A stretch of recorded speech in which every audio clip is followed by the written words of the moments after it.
que a gente já pode começar, né? Vou dar o início, então, à sessão.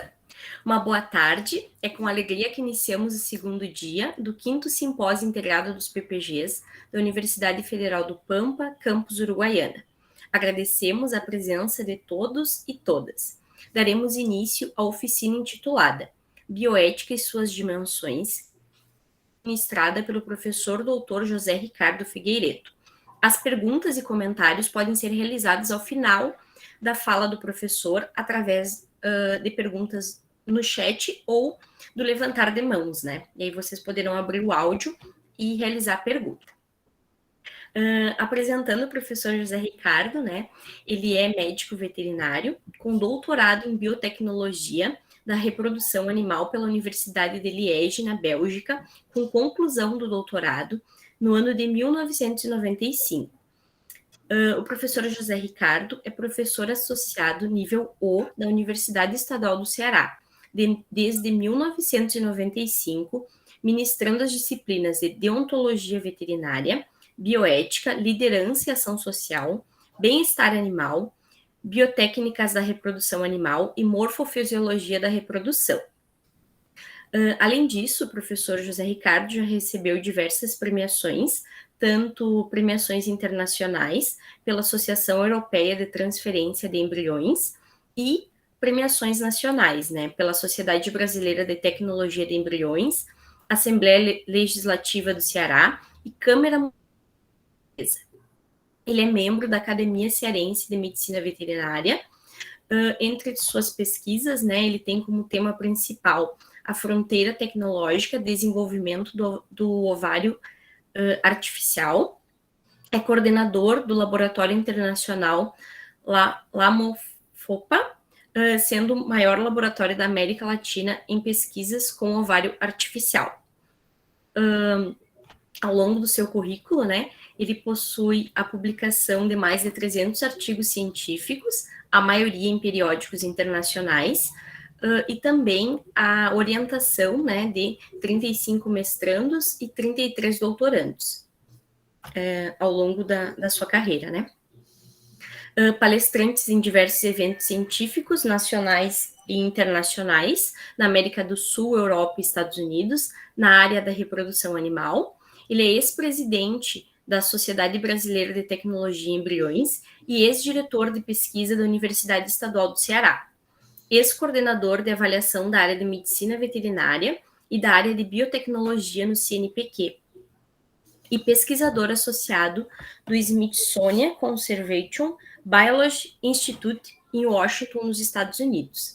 Pesquisador nível A1 do CNPq e fundador e atual presidente do grupo Cristãos Mãos de Luz. Então, professor, muito obrigada pela sua presença hoje no nosso evento, né? E eu lhe passo a palavra. Obrigado, Tatiana. Gostaria de agradecer a oportunidade, né, do convite, e é com enorme satisfação que nós vamos conversar com vocês hoje aqui sobre o tema bioética e suas dimensões. Na verdade, eu vou fazer um breve resumo, né, porque isso aqui é objeto de uma disciplina que eu ministro na pós-graduação de umas 30 horas, né? Então, vou fazer uma síntese, mas vai ser um grande prazer para mim interagir com vocês hoje aqui. Bom, eu vou fazer o compartilhamento aqui da tela, por favor, só verifiquem. Tudo bem? Vocês estão me ouvindo bem? Estão vendo a tela? A tela está sendo compartilhada? Estamos lhe ouvindo, mas a tela está pequena, né? Compartilhar? Isso.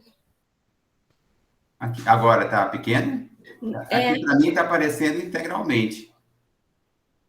É que não está... Para mim, está aparecendo toda também.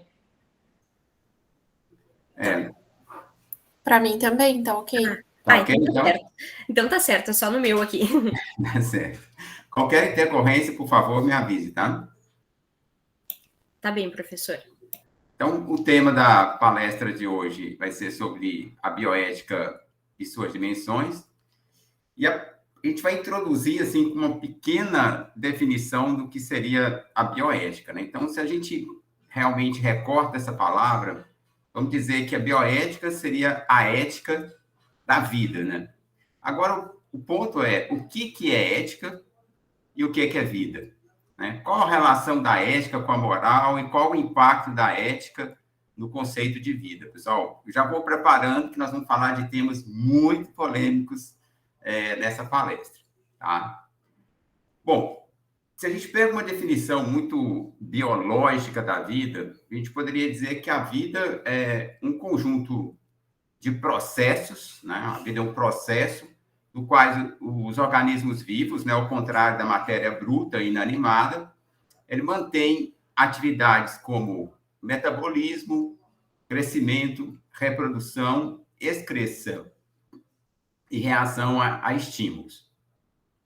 Se a gente aprofunda um pouco, né, vamos dizer que a vida seria o oposto da morte, embora algumas correntes filosóficas dizem que o oposto da morte é o nascimento, mas, para nossa definição aqui, na realidade, vamos dizer que, em se tratando de matéria orgânica, aquilo que não está vivo estaria morto, né?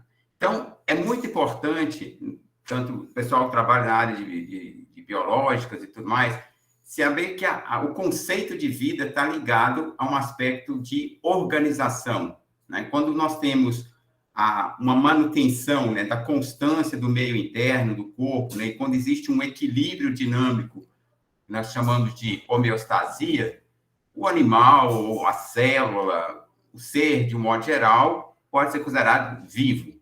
Quando existe uma perda dessa organização, nós vamos ter o fenômeno de morte, né? Então, o conceito de vida está ligado ao aspecto mais homeostático, ou seja, você manter um equilíbrio, manter uma ordem, né? E essa homeostasia, muitas vezes, nós temos um quadro de saúde, que é realmente um estado de qualidade de vida adequada. Quando nós temos um estado de perda de capacidade, nós chamamos de doença, ou seja, às vezes um órgão está compensando o outro, existe uma perda de função, assim, de certa forma, mas quando não há uma possibilidade de compensação, existe uma desorganização generalizada, que nós vamos ter o fenômeno da morte. Bom, até aí tudo bem, nada de polêmica. Agora vamos colocar, assim, em que período se considera a vida. Obviamente, pessoal, essa polêmica da bioética, né, embora eu vou falar sobre animais, mas, obviamente, as implicações éticas são muito mais polêmicas no que tange à espécie humana.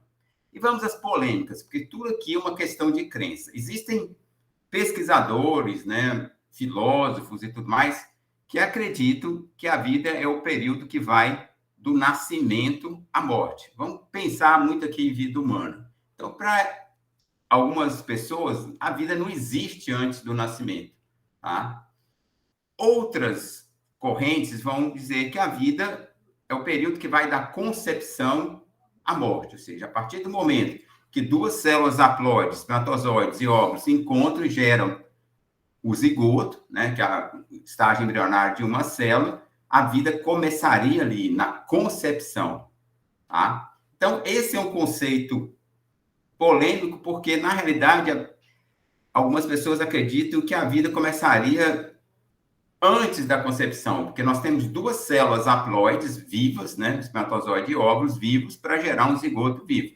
Então, nós temos vida mesmo antes da concepção. Então, isso é um tema bastante polêmico.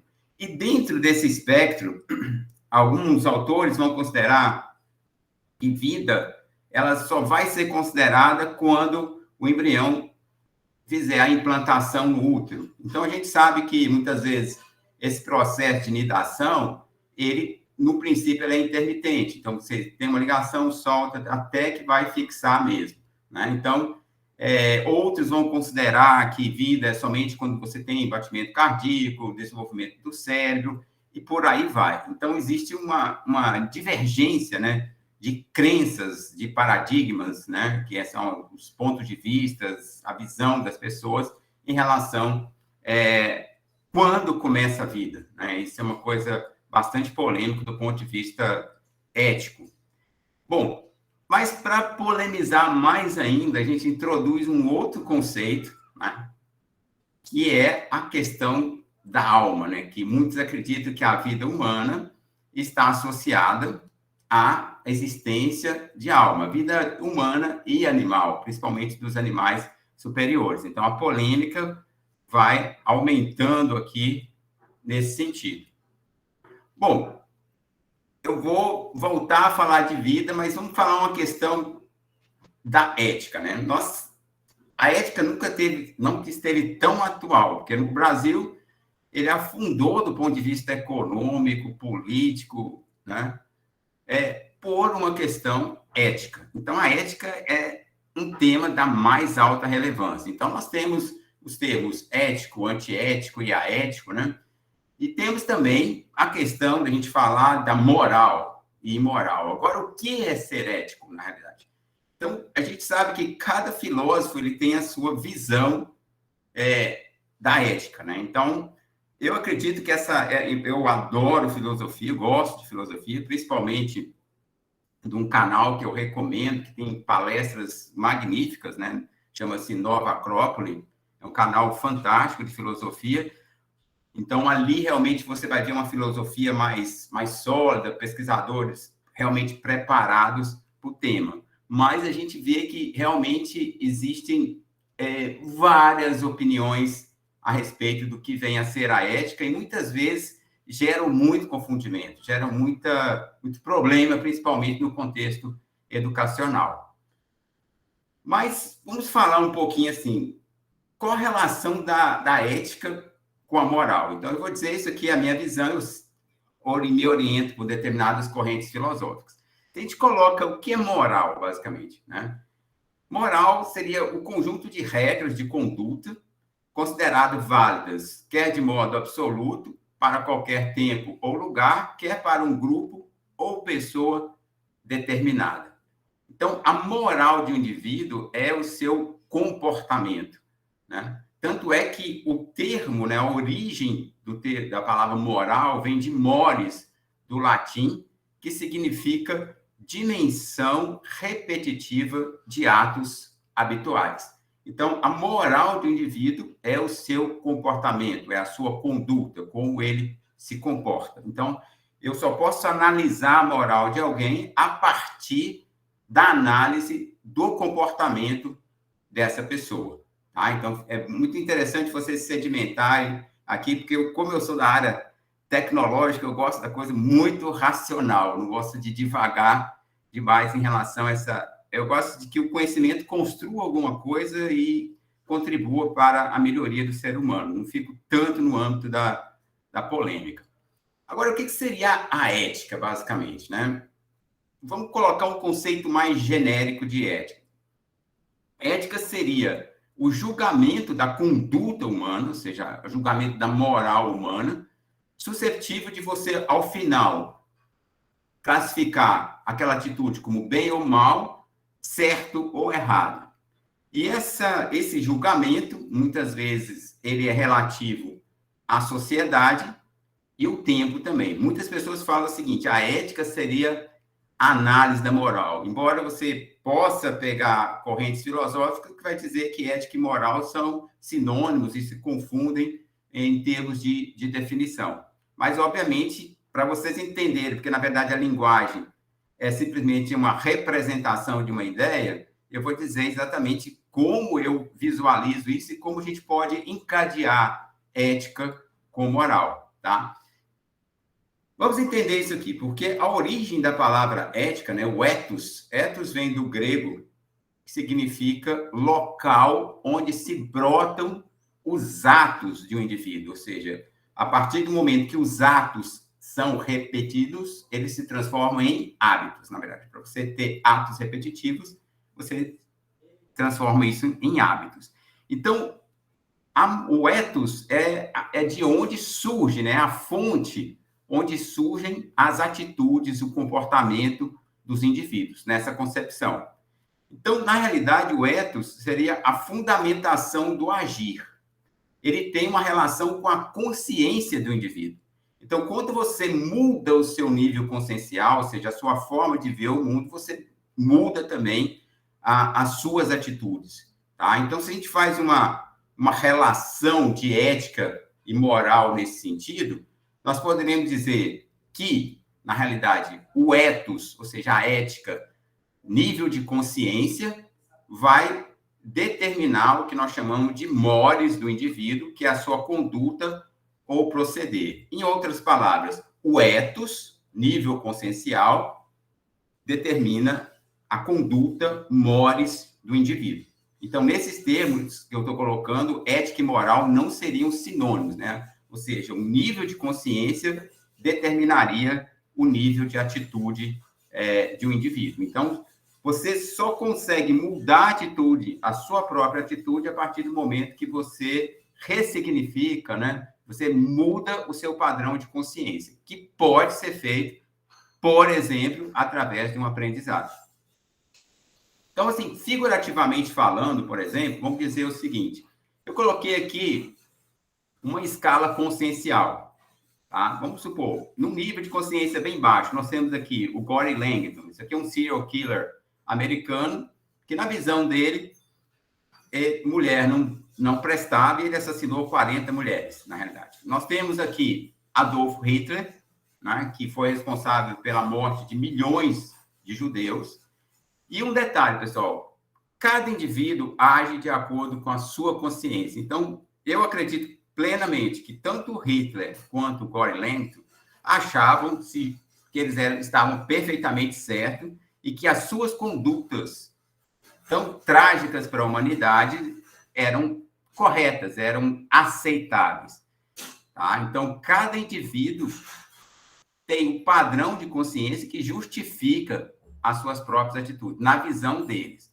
Se nós subirmos esse padrão, vamos colocar, nós temos Mahatma Gandhi, Chico Xavier, Madre Teresa de Calcutá, o próprio Einstein, né? Alguns religiosos, então são padrões, digamos assim, intermediários.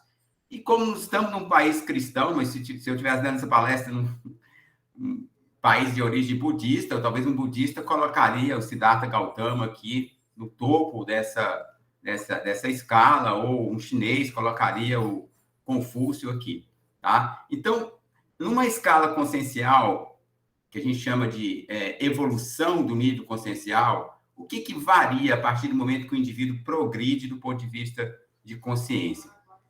Na verdade, a gente vai dizer que o ethos do indivíduo, ou seja, o estado de consciência dele, progride. E qual que seria o topo, na verdade, dessa escala consciencial? Seria o respeito abrangente, na realidade. O respeito abrangente por qualquer forma de vida, por qualquer ser humano.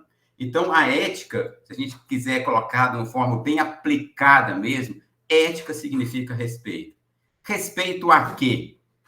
Quando que a ética não existe? É quando não existe liberdade. Então, a ética ela é impossível sem a liberdade. Então, na realidade, nós temos que ter respeito à liberdade do outro, tem que haver uma reciprocidade, mas o outro também tem que respeitar a minha liberdade.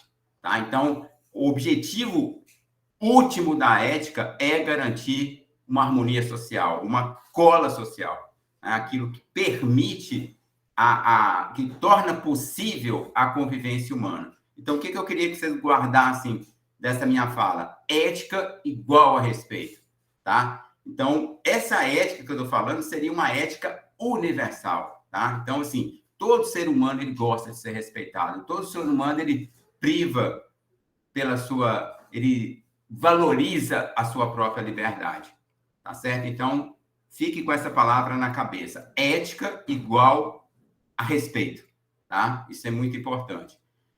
E o que essa consciência elevada, vamos dizer assim, desses grandes seres que passaram pela humanidade, o que eles tinham em comum? Vamos dizer assim, a prática do amor incondicional. E o que resultaria isso, esse amor incondicional? Uma grande harmonia social. Porque eu gosto de estudar filosofias comparadas, religiões comparadas, e você tem, por exemplo, no taoísmo, no budismo, no judaísmo, no islamismo, no cristianismo em geral, essa frase que é comum a praticamente todas as correntes religiosas.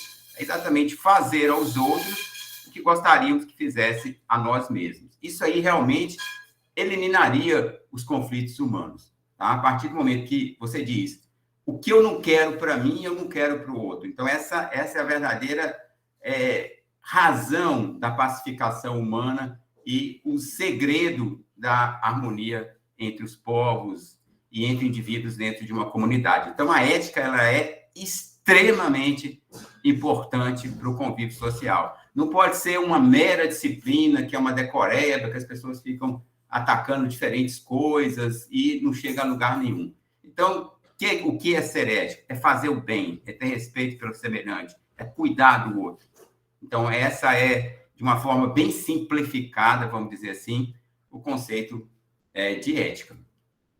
Bom, aí, dentro desse contexto, né, de ética e tudo mais, nós vamos ter algumas perguntas que intrigam a filosofia, que é aquela... Todo filósofo adora terminar a palestra dele assim. Aí fica a grande questão. De onde venho, que sou, para onde vou? Porque, na essência, o filósofo é aquele que ama a sabedoria. Então, ele está em busca da sabedoria que liberta da ignorância, liberta do sofrimento da ignorância. E muitos filósofos também, né? A partir do momento que você se torna um sábio, você vai penetrar no significado da vida. Qual o sentido da vida? Por que a segunda causa de morte no mundo é suicídio? Porque as pessoas perderam o rumo. Né? Então, felizmente, que a filosofia de raiz, vamos dizer assim, ela está voltando, porque, principalmente numa situação de pandemia, né, as pessoas foram convidadas a olhar dentro de si, a compartilhar da própria companhia. Então, isso aí causou um grande problema do ponto de vista psicológico. Né? Mas todo indivíduo deveria gostar muito da sua companhia. E a questão é a seguinte, qual a importância de ser ético? Por que eu tenho que fazer o bem? Por quê? Né? Então, é muito importante entender esses aspectos. E a bioética vai exatamente nos ajudar nesse ponto. Bom, nós falamos de correntes, de divergência de opinião e tudo mais, mas, basicamente, se a gente poderia dividir o posicionamento bioético em relação à vida em duas correntes. Uma corrente que nós chamamos de materialismo, tá? E a corrente que nós chamamos de espiritualismo. Esse sufixo ismo significa sistema de alguma coisa. Por exemplo, capitalismo, sistema do capital. Vamos dizer assim. Materialismo e espiritualismo. Quais são as duas diferenças básicas? Por materialista, tudo que existe é o corpo. Morreu, acabou. Se você está com uma dor muito grande, você vai dizer, eu quero colocar fim à minha vida, porque uma vez que eu coloco fim à minha vida, o sofrimento vai junto. Tá? Então, o materialista, ele acredita somente na matéria. O espiritualista, ele acredita na matéria, mas ele acredita que há algo que transcende o material, que vai além do material. E esse algo além do material é o que chama de alma. Tá? Então, o espiritualista, além de acreditar no corpo físico, ele acredita que existe algo ligado a esse corpo físico que chama de alma. E muitas correntes espiritualistas acreditam que essa alma foi criada por Deus. Tá? Então, isso é uma questão de crença, ninguém pode impor nada. Né? Então, o materialista, normalmente, não acredita em alma, não acredita em Deus. Já o espiritualista acredita em alma e algumas correntes espiritualistas, a maioria delas acredita em Deus. Qual é o impacto disso na bioética? Vai ser exatamente o posicionamento de indivíduos em relação a alguns temas que nós vamos pontuar, por exemplo, aborto, eutanásia, né? Uma série de temas que são polêmicos, né, em relação a isso. Então, os materialistas, eles tendem a ser favoráveis em relação esse tipo de questão. E os espiritualistas, dependendo da corrente, podem ser contrários aos pensamentos materialistas. Tá? Então, só para vocês entenderem, porque a bioética é polêmica mesmo. Tá? Tudo bem até aqui? Vocês estão me ouvindo bem?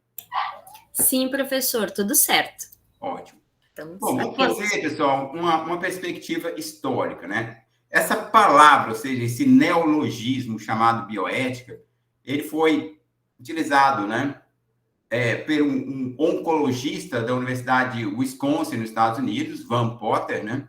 Que ele disse que a bioética, esse termo que ele consagrou, na realidade, ele diz que a bioética não seria uma ética deontológica, ou seja, relação médico-paciente, mas ela iria muito além dessa relação médico-paciente e envolvia questões de sobrevivência dos indivíduos dentro de um contexto planetário. Então, primeiro ponto, bioética não é ética deontológica, ou seja, voltada para uma profissão específica.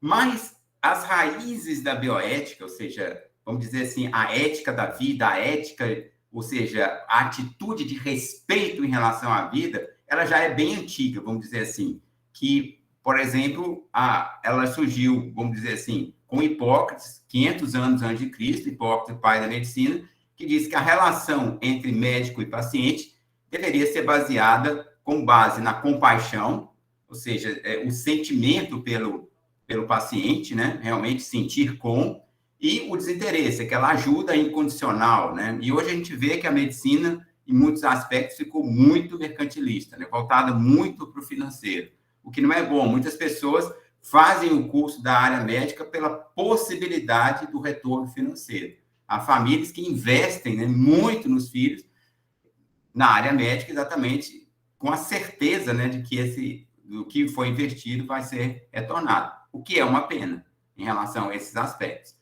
E a medicina, né, que vai gerar muito polêmica, né, ela tem uma abordagem muito mecanicista e reducionista, principalmente baseada nos princípios, no fundamento de Isaac Newton e René Descartes. Vocês que estudam fisiologia, a gente vê que, por exemplo, a fisiologia ela é repleta de biologia, de física e de química. A gente vai dizer, por exemplo, o coração é uma bomba contrátil propulsora que circula por diferença de pressão hidrostática entre, né, o ventrículo esquerdo e o átrio direito. Física pura, né? Os gases se movimentam por diferença de pressão parcial, biofísica. Então, assim, acontece que muitas vezes os médicos, vamos dizer assim, consideram o corpo humano como uma máquina, né, que apresenta alguns defeitos, mas aquela máquina, vamos dizer, que eles consideram, existe um indivíduo ali com sentimentos, com problemas, e isso muitas vezes fica no segundo plano, o sentimento do indivíduo. E muitas vezes ela é reducionista, né? O reducionismo de Descartes, ele é importante que você, às vezes, reduzindo determinadas coisas a pequenas partes, você pode ampliar o nível de detalhamento. Mas o problema é que quando você tem reducionismo demais, você perde a ideia de conjunto. E o corpo é uma grande orquestra, né, cujos órgãos precisam estar funcionando de forma integrada, né? Uma úlcera gástrica, por exemplo, ela pode ter um fundo emocional, né? Então, você ficar tratando só o sintoma não vai resolver o problema. Então, realmente, a bioética um convite para que a medicina também se torne mais humana, né? E não tão mecânica nesse sentido, tá? Bom, vamos saber o seguinte, quais foram as razões do surgimento da bioética, tá? Pontuando alguns aspectos importantes. Primeiro, foram os abusos na experimentação com seres humanos, principalmente, né, vamos dizer assim, nos campos de concentrações nazistas, né, onde foram realizadas experiências horríveis com o ser humano, exatamente por uma raça subjugar a outra, né? Então, isso aí foi o grande alerta. Até que ponto a ciência pode ir em termos de investigação, né? Outro aspecto importante que levou ao surgimento da bioética foi exatamente o surgimento rápido de novas técnicas que põem questões inéditas, né? Hoje a ciência avança com uma velocidade muito grande. Então, na realidade, os códigos de ética tradicionais, né, ligados às profissões, eles são insuficientes para julgar, analisar em tempo real esse mundo de informações que chega a cada dia. Então, na realidade, só para vocês terem uma ideia, o progresso científico dos últimos 25 anos foi equivalente ao ocorrido nos últimos 25 séculos. Ou seja, a ciência avança de forma muito rápida, né? Então, o que seria a bioética? Seria um fórum para discutir em tempo real, de forma multidisciplinar, os grandes temas da humanidade, né? Principalmente seria uma ponte, vamos dizer assim, entre a parte tecnológica e a questão humana, ciências, né, exatas, tecnológicas, biológicas e as ciências humanas. Então, é importante ter essa abordagem, né, vamos dizer, multidisciplinar em relação a esses aspectos. Bom, quais são os princípios que norteiam a bioética? Nós temos a chamada bioética principialista, né, de Van Potter. Quais são os 4 princípios da bioética do ponto de vista de Potter? O primeiro deles seria a autonomia do indivíduo. Tem tudo a ver com ética, né? Autonomia significa liberdade, ou seja, o indivíduo tem a liberdade de saber, né, tem o direito de saber qual tratamento ele está recebendo, receber as devidas explicações em relação a isso e decidir se ele quer ou não se submeter àquele tratamento, se ele quer ou não continuar com o experimento de pesquisa, né? Tanto é que ele precisa, quando vai entrar realmente num projeto de pesquisa, assinar um termo de consentimento livre e esclarecido. Mesmo que você vai fazer um exame no hospital, você está assinando ali que você está ciente dos riscos, você está autorizando efetivamente esse procedimento ser realizado. Então, é muito importante, né, ninguém burlar esse princípio da autonomia, ou seja, da liberdade. No caso de crianças, no caso de animais, quem faz isso é o responsável pelo ser humano ou pelo animal. Tá?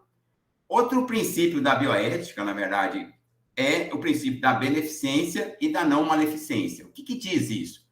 Todo avanço científico, tecnológico, da técnica, deve visar um bem para a humanidade, nunca um mal.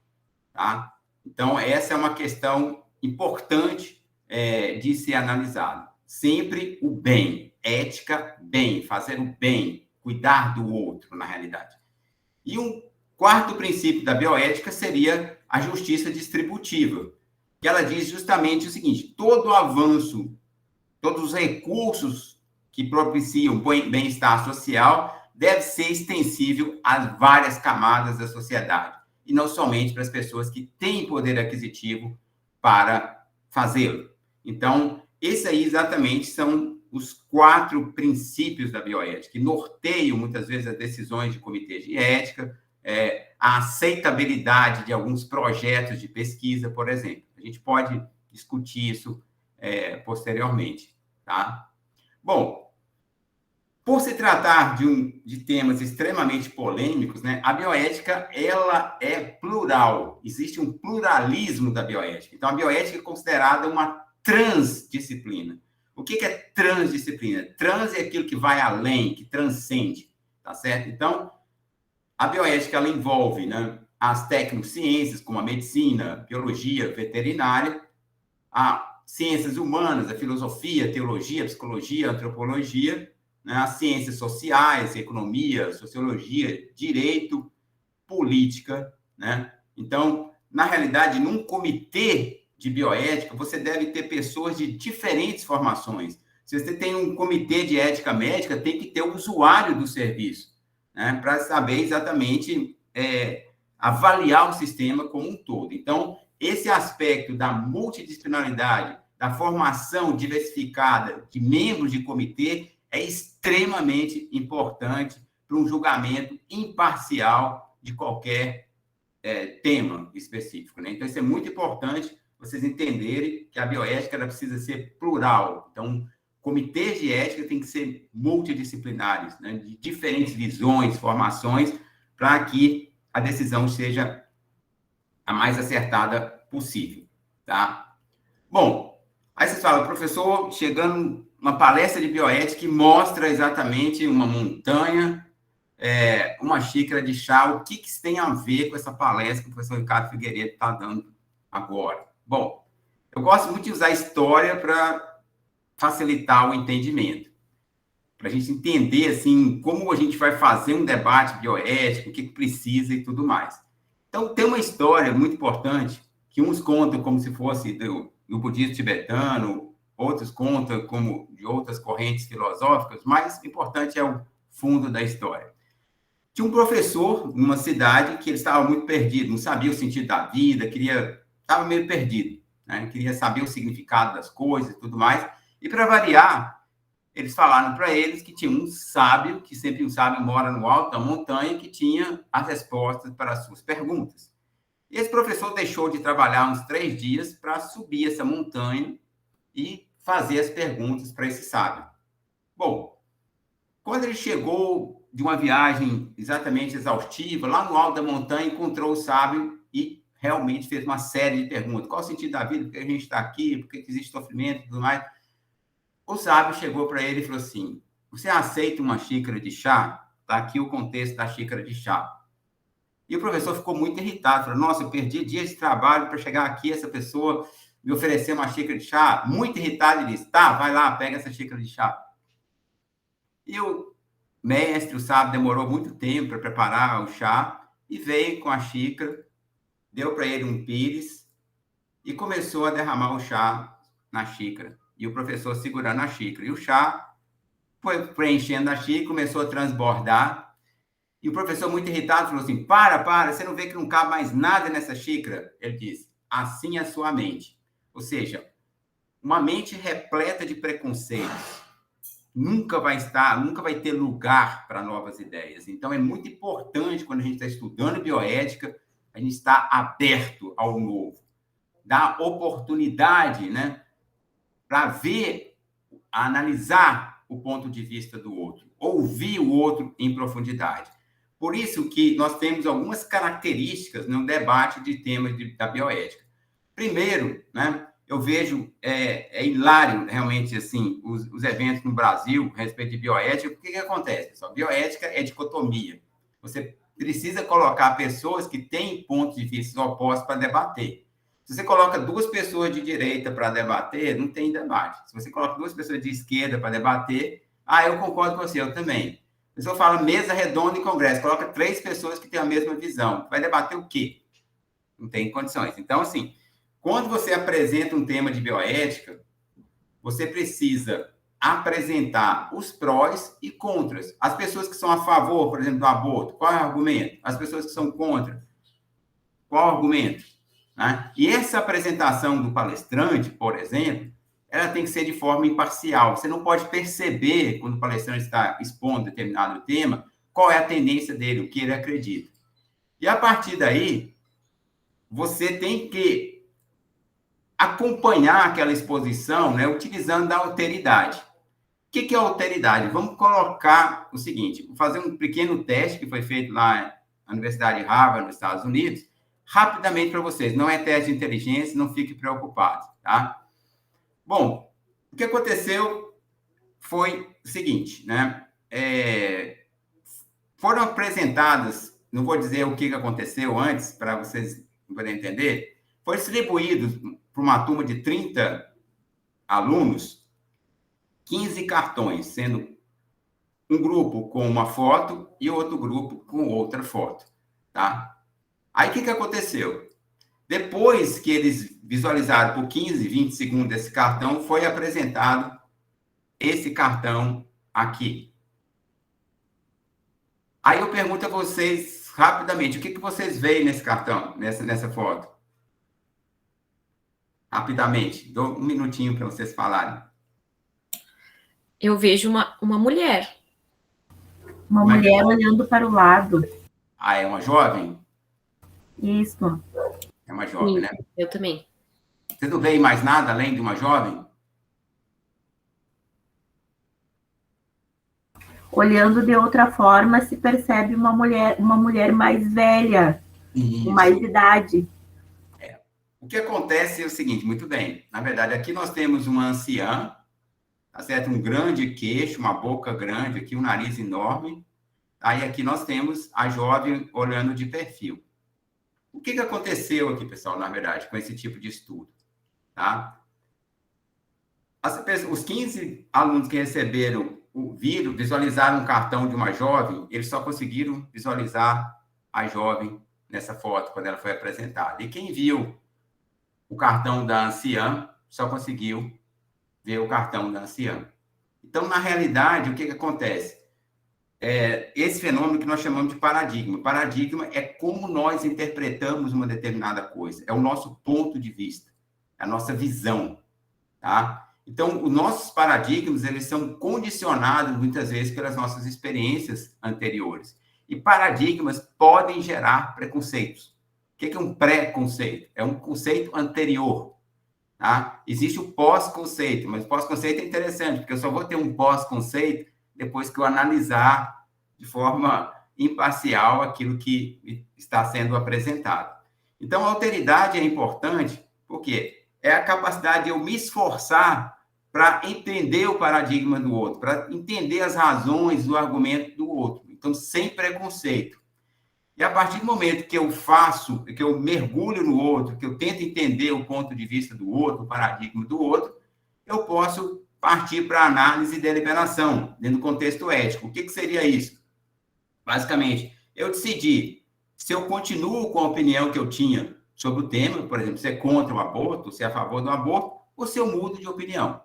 Mas eu me dei essa oportunidade de não colocar nenhuma barreira, nenhum preconceito para analisar em profundidade o argumento do meu interlocutor. Então, isso é muito importante numa apresentação de tema de bioética, você apresentar os prós e contras, né? Você apresentar de forma imparcial, ter a alteridade para ouvir o interlocutor sem preconceito, sem rótulos, sem lacração, e depois, no final das contas, você fazer uma análise e saber se você muda de opinião ou se você continua com a própria opinião. Então, isso aqui é uma coisa muito importante, né, dentro do contexto da bioética.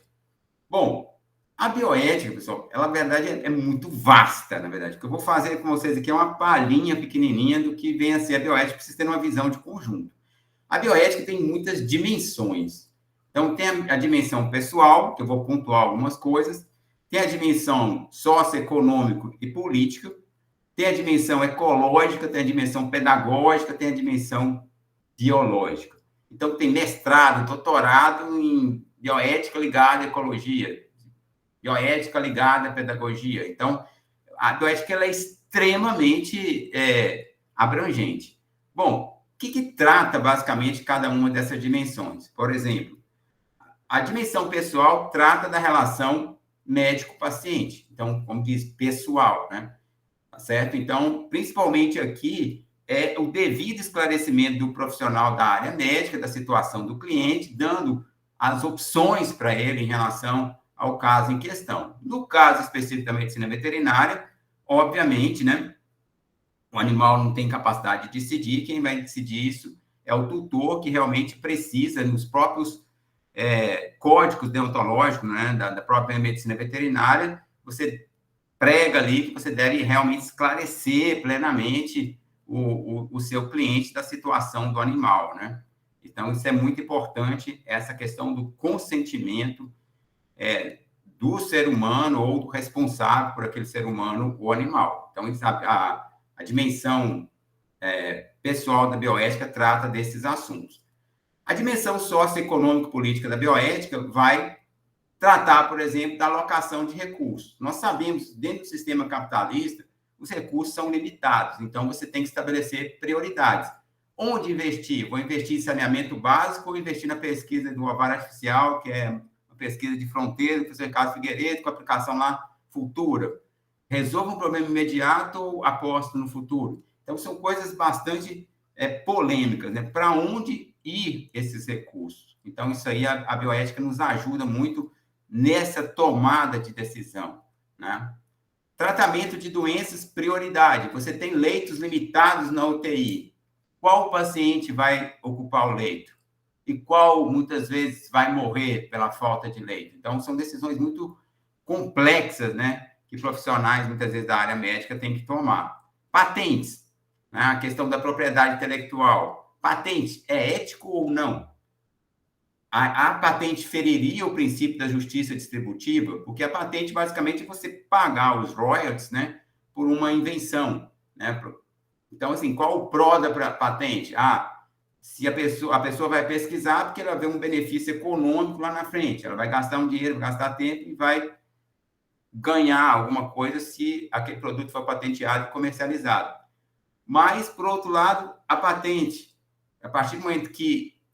você teria que pagar para o uso de tecnologia, principalmente patente de medicamentos, como é que ficaria o acesso de pessoas de baixa renda a esses produtos? Então, você estaria discriminando. Então, são pontos bastante polêmicos que também a gente poderia discutir durante o debate.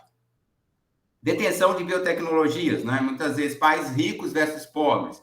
Muitas vezes a gente sabe que avanço econômico está ligado a recurso tecnológico.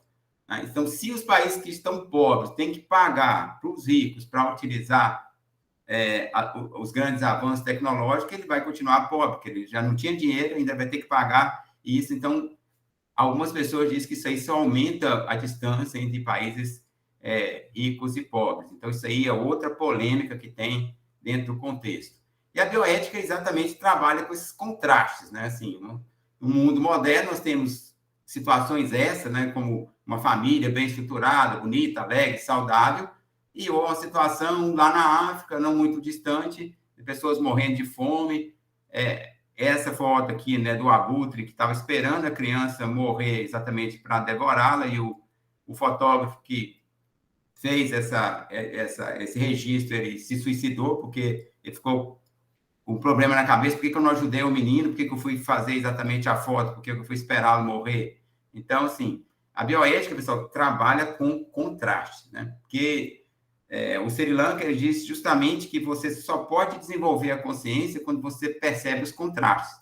Né? Você, por exemplo, quem nunca entrou no presídio, dificilmente vai saber o valor da liberdade. Então, muitas vezes é importante a gente visitar essas instituições para realmente ter contato, você visitar doente, para você valorizar a própria saúde. Né? Então, o contraste ele é muito importante para o desenvolvimento consciencial. E a dimensão ecológica da bioética vai tratar de questões extremamente importantes, como, por exemplo, a questão da economia versus preservação do planeta, né? A tal sustentabilidade, né? Você assegurar progresso econômico com manutenção de biodiversidade, manutenção de recursos naturais, um grande desafio, né? Proteção de meio ambiente e biodiversidade, precisamos preservar essa biodiversidade, que é uma questão de sobrevivência planetária. Exploração de recursos naturais, né, que são limitados. Né? Então, tudo isso aí é assunto ligado à bioética. A desertificação, por utilização inadequada, né, mudanças climáticas e tudo mais. Tudo isso aí faz parte, efetivamente, da bioética. Então, nós temos esses contrastes em floresta bem preservada, floresta desmatada, e com isso vai perda de biodiversidade, como equilibrar isso nessa exploração agrícola, pecuária e exatamente a manutenção da biodiversidade. Então, tudo isso aí debate, né, relacionado à área da bioética. Nós temos também o quê? A questão, principalmente, da dimensão biológica, que é uma área mais próxima da gente, vamos dizer assim. Qual o dilema ético? O que é dilema, na verdade? Dilema é uma situação onde, seja qual for a sua escolha, vai causar um dano para uma ou outra parte. Ou seja, nem todo dilema é ético, né? Na verdade, quando você escolhe uma coisa, você renuncia a outra. Pode ser um dilema, uma mulher, por exemplo, um homem escolher qual a blusa que ele vai sair. É uma escolha também, mas é um pequeno dilema, mas não é ético, porque a blusa que não foi escolhida não vai ter problemas, mas um dilema ético é exatamente quando você escolhe um lado e essa escolha desse lado vai causar prejuízo pelo lado oposto e vice-versa. E, basicamente, né, qual o dilema ético dentro da dimensão biológica? O dom da vida, ele é divino ou ele é humano? Ou seja, para muitas pessoas acham a vida é sagrada, ou seja, dada por Deus, só Deus pode tirar. E outras pessoas vão acreditar, por exemplo, que o dom da vida é humano, o homem pode decidir da vida do embrião, da vida do feto, e por aí vai. Tá? Então, isso aí gera bastante polêmica, isso vai depender do paradigma de cada um, do sistema de crenças, isso tem interferência religiosa, filosófica, científica, cultural, então isso aí realmente é bastante polêmico e não tem efetivamente consenso nessa área. A dimensão biológica da bioética, ela vai tratar de temas, por exemplo, começo da vida, né? Debater quando começa a vida, é concepção, é nascimento, né? Abortamento provocado, aborto é um tema extremamente polêmico, obviamente o aborto provocado ou induzido, eutanásia ou distanásia, né? Para aqueles que não conhecem o termo distanásia, eutanásia é a boa morte, ou seja, a morte sem dor nem sofrimento, seja ele físico ou psíquico. Já a distanásia seria quando você comete eutanásia, está provocando o fim da vida, você induz o fim da vida, ou seja, você induz a morte, ou seja, a boa morte. Já a distanásia seria o prolongamento da vida por meios artificiais, levando uma vida de sofrimento para o indivíduo. E a distanásia, ela nasce quase junto com o avanço tecnológico. Por exemplo, antes você tinha um problema de saúde, não tinha os recursos que tem aqui, você morria e pronto. Agora, hoje, você tem a possibilidade de ficar numa UTI, às vezes ficar num aparelho, ou às vezes ficar tomando muitas medicações para prolongar a vida. E esse prolongamento, ele é feito, muitas vezes, com sofrimento. Então, a distanásia, ela é uma consequência de um avanço tecnológico. Tem a questão do transplante de órgãos. Algumas religiões não aceitam, né, o transplante de órgãos, né? As pessoas, muitas famílias se recusam a doar o órgão da pessoa que morreu, do ente querido, né, que poderia salvar outra vida e tudo mais. É muito polêmico isso aqui, a questão do transplante de órgãos no contexto da bioética.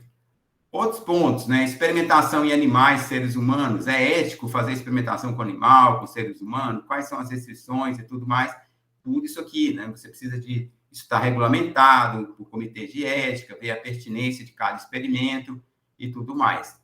Os transgênicos, né, extremamente polêmico. A transgenia é aceitável do ponto de vista ético, né? Os impactos da transgenia sobre o ambiente, os riscos, né? Ou os benefícios dos transgênicos na agropecuária e tudo mais, né? Então, isso aí são temas que uns vão ser contra, outros vão ser a favor, com seus respectivos argumentos, né?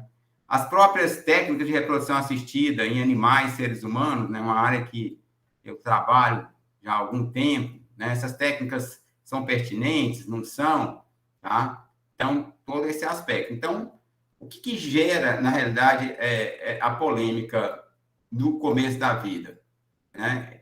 É concepção ou é nascimento? E aí vem, eu poderia utilizar embriões em pesquisas científicas? O embrião, ele é um ser em potencial, será que justificaria o uso, por exemplo, de células-tronco embrionárias, né? Exatamente para gerar tecidos? Então, algumas pessoas vão ser contra, outras vão ser a favor, e isso aí vai gerando bastante polêmica, exatamente daquele ponto, né? Existe alma, não existe, liga no embrião, não liga, né? Então, estou trazendo algumas polêmicas de forma muito pontual. Isso aqui a gente discute 2, 3 horas, só um assunto aqui específico como esse. Bom, na medicina veterinária, na biologia, né, a bioética, ela está muito ligada, se a gente falar um pouquinho de área animal, com o bem-estar. Então, não tem como você falar de bioética e medicina veterinária sem falar de bem-estar animal. E bem-estar, ele tem várias definições, eu sou professor dessa cadeira, mas, basicamente, o que seria bem-estar? Um estado de harmonia entre qualidade de vida e qualidade de morte, né? Então, a pessoa profissional da área de bem-estar animal quer assegurar uma boa qualidade de vida para o animal, mas quando isso não é possível, assegurar também uma boa morte por meio da eutanásia, né? E nas declarações universais de direitos animais, está muito claro, né, que todo animal deve ter direito à consideração, cura e proteção do homem, isso é a Declaração Universal de Direitos Animais, então mostra o aspecto ético relacionado a isso. Prega também que os animais são dotados de sensibilidade, memória e sofrem sem poder escapar à dor, ou seja, os animais são seres sencientes, tem pessoa que não acredita ainda na senciência animal. E aí vai ter a polêmica, né, dos bioeticistas, né, dos defensores de direitos animais, como Peter Singer, exatamente condenando a utilização de animais em experimentação, outros vão defender a utilização, e aí gera toda essa polêmica por diferenças repito, de paradigmas, de visões, né, de pressupostos em relação a determinado tema. Então, na área animal, nós temos aqui, por exemplo, um animal livre, saudável, e o ser humano prendendo um animal como um leão desse, que está acostumado a circular 60, 70 km por dia, ficar numa jaula de alguns metros quadrados, ou um indivíduo que amarra o cachorro na região inguinal e causa uma lesão, uma total insensibilidade em relação à causa animal. Então, como eu falei, é preciso entender os contrastes para se gerar consciência, tá? E o veterinário, por exemplo, não pode dizer que não é importante o bem-estar animal, né? Não é importante a ética, porque a própria Código de Ética do Veterinário, né, Resolução 1138, ela deixa claro que o médico veterinário deve ser um defensor do bem-estar animal, deve utilizar o animal para alimentação, para vestuário e tudo mais, mas deve respeitar o bem-estar desse animal, né?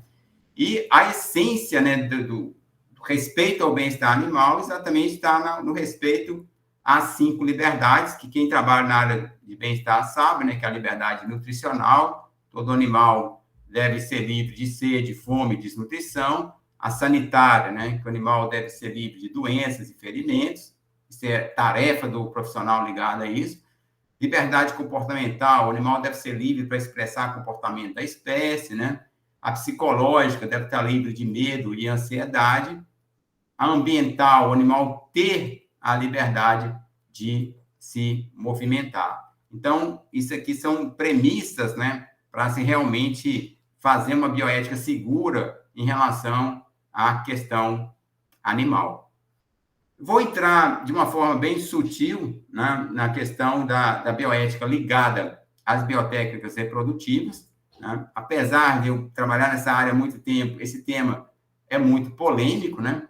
Porque as biotécnicas reprodutivas, elas têm uma importante função, por exemplo, para elucidação da fisiologia reprodutiva, tem uma aplicação importante no controle da reprodução. Então, controlar significa você desenvolver métodos contraceptivos, né? Como, por exemplo, na espécie humana, a pílula anticoncepcional, que separou o ato sexual do ato reprodutivo, e muitas mulheres hoje podem acessar o mercado de trabalho porque não tem 5, 6, 7, 8 filhos, né? E tem a função das biotécnicas reprodutivas numa outra vertente, exatamente de multiplicar efetivamente os animais.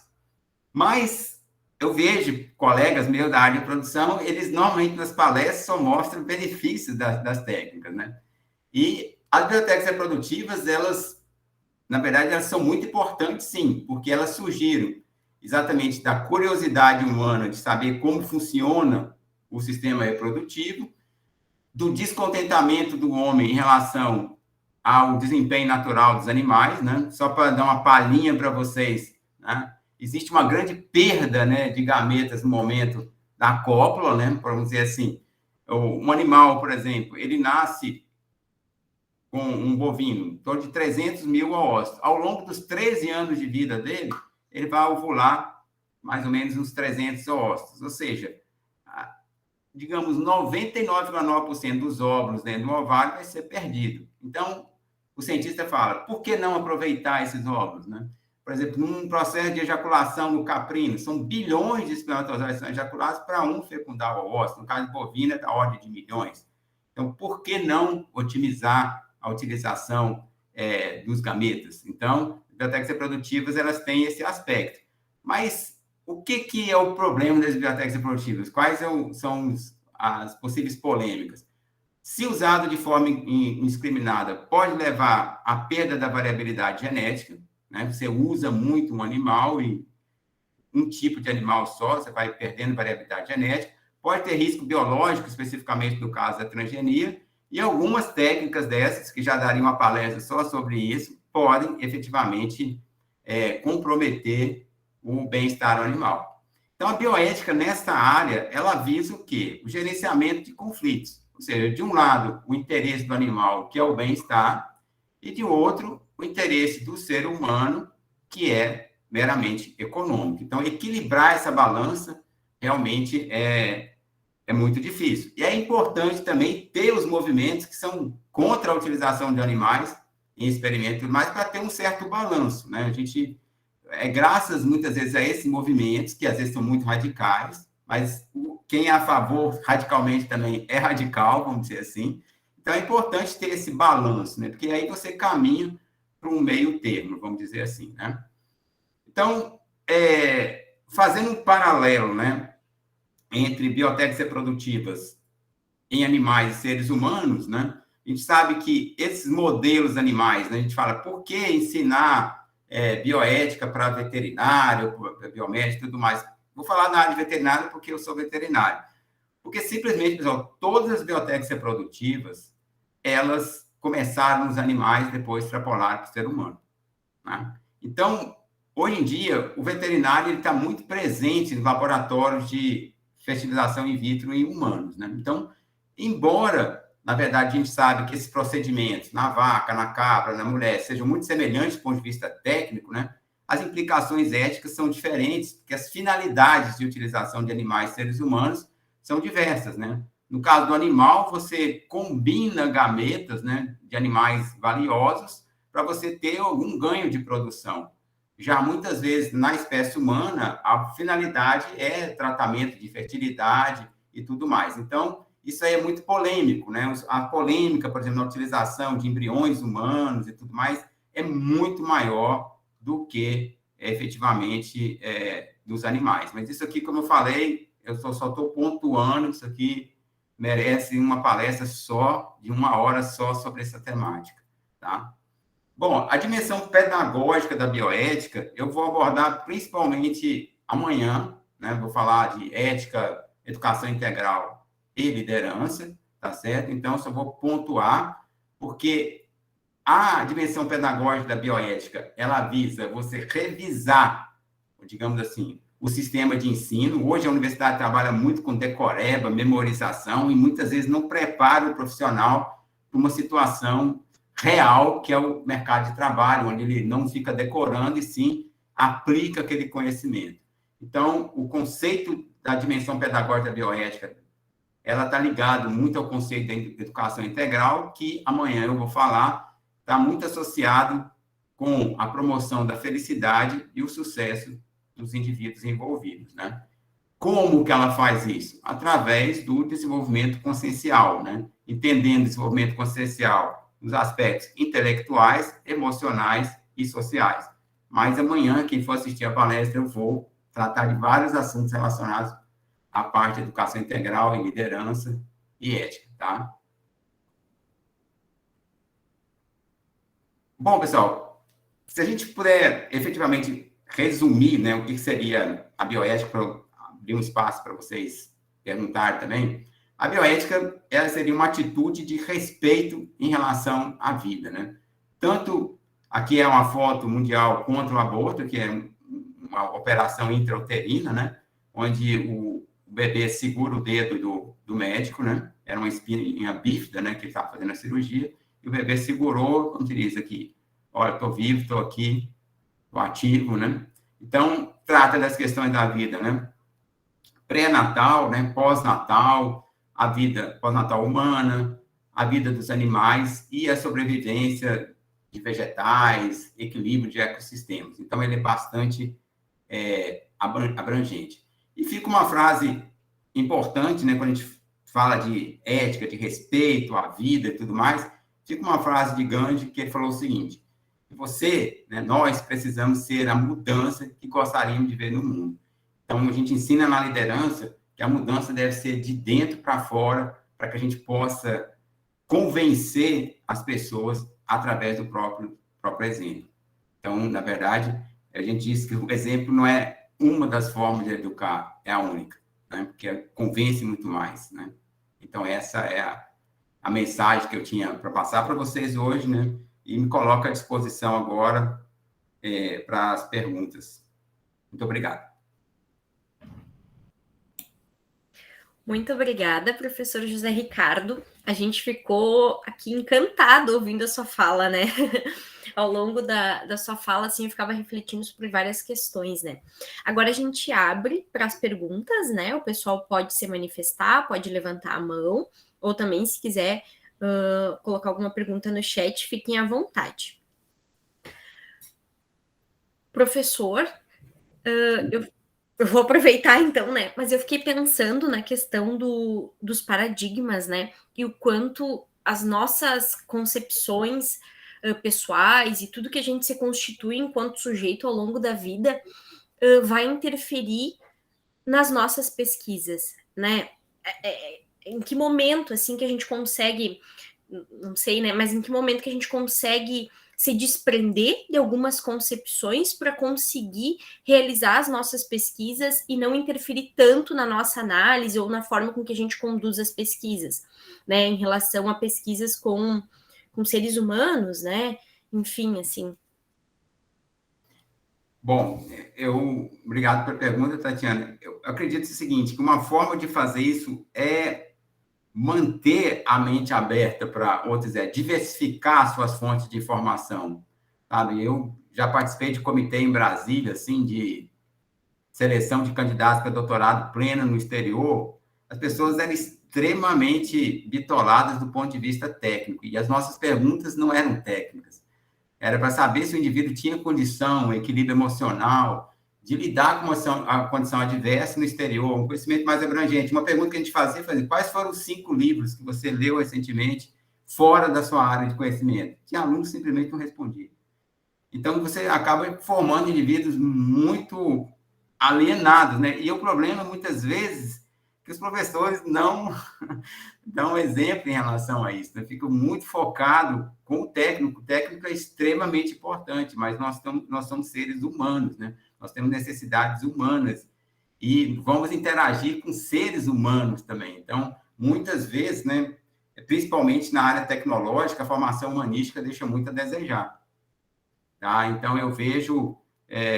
eu sei porque eu também fui assim, entendeu? Assim, em relação a esse aspecto de focar muito no técnico e tudo mais, e descobri que eu realmente estava errado, que existia muita coisa fora da caixa, vamos dizer assim, né? Que você poderia ter uma visão mais de conjunto. Eu realmente aconselho as pessoas terem uma formação, exatamente, não só para sair bem em entrevista de emprego, mas ser um ser humano melhor, entendeu? Eu acredito que esse é o aspecto, né? Tá certo? Sim, muito obrigada. O nosso PPG, como eu tinha lhe comentado, né, é na área de educação em ciências, o PPG ao qual eu faço parte, e alguns colegas que estão aqui na sala também fazem. Então, a gente tem essa possibilidade de transitar um pouquinho mais, né, para a questão de discutir educação, discutir a questão de uma educação mais humanizada, né, e eu fiquei refletindo bastante sobre isso. Muito obrigada, professor, pela fala. Prazer foi meu. Pode ficar à vontade, pessoal. Se tiver alguma pergunta, pode, não tem problema nenhum. Terei o maior prazer em responder, não tem problema nenhum.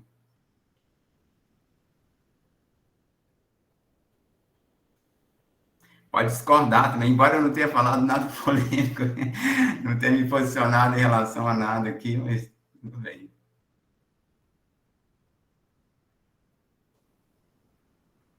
O pessoal tá lhe elogiando aqui pela fala. Michele? Oi, boa tarde, professor. Obrigado pela palestra. Eu queria fazer uma pergunta que eu fiquei com dúvida. Sim, fica à vontade. Ali, quando o senhor falou da eutanásia e da distanásia, falou a eutanásia como a boa morte, então, e a ortotanásia. Eu conhecia a eutanásia por antecipação da morte e a ortotanásia pelo conceito de que se usa métodos mais naturais, né, e se vai aguardando sem fazer a distanásia, né, que seria o prolongamento. Essa aí que eu fiquei com dúvida aí, só. Porque, na verdade, a ortotanásia seria uma morte quase natural, vamos dizer assim, porque, veja bem, essa questão da eutanásia, né, a eutanásia é uma morte induzida, e, obviamente, o indivíduo, ele está com um certo processo de sofrimento antes, né, mas ele não vai sofrer durante o processo de eutanásia. Então, por exemplo, tanto é que na veterinária você tem uma via de aplicação de uma droga de uma forma correta, para que o indivíduo não sofra durante esse processo, que não tenha estresse psicológico, na verdade, não tenha dor física e tudo mais.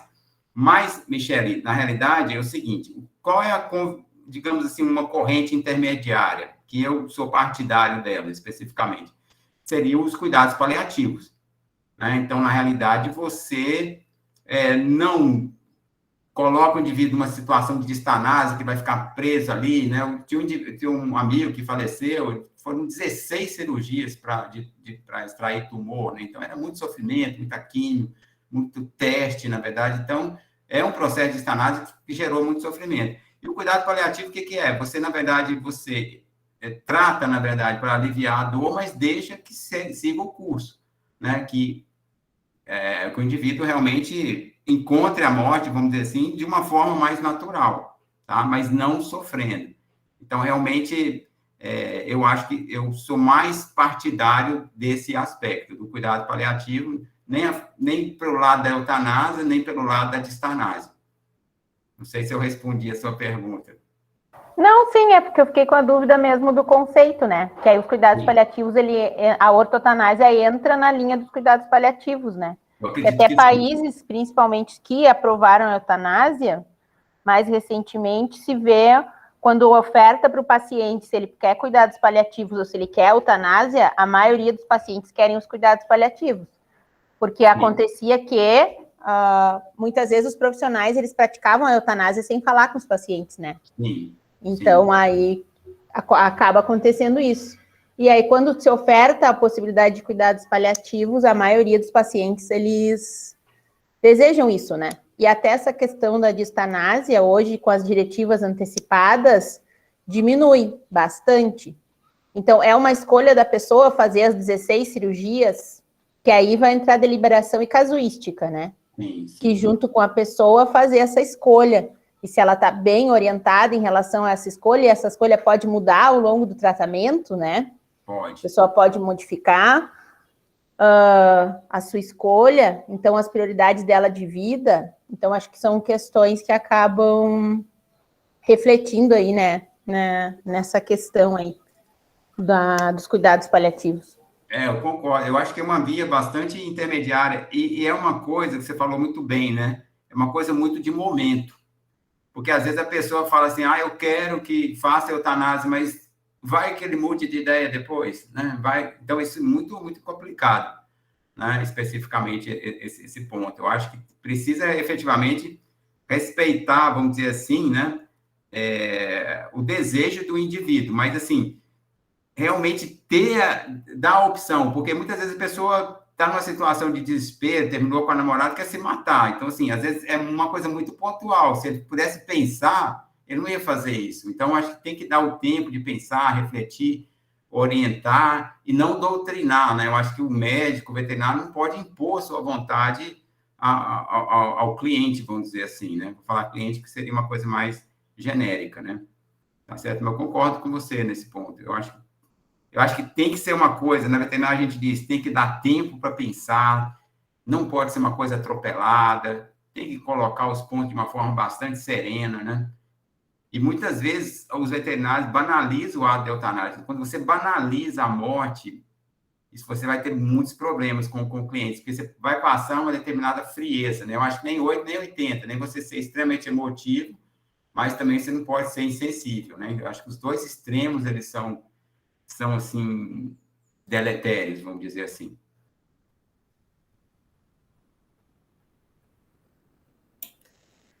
Eu fiquei pensando agora, professor, na questão, por exemplo, da questão da veterinária, né? Por exemplo, quando o veterinário expõe duas situações para eutanásia do animal, e aí coloca, vamos supor, a questão de continuar com os cuidados e a questão do gasto, né? Por exemplo, se você fizer a eutanásia, tu não vai precisar gastar tanto dinheiro do que se tu estiver fazendo tratamento. Aí eu não sei também na questão da postura do profissional, né? De estar expondo essa questão para o cliente, né? Não sei se eu estou conseguindo ser bem claro, mas está expondo essa questão do cliente em que o dinheiro, o valor, o comércio em si, se sobrepõe ao cuidado do animal, sabe?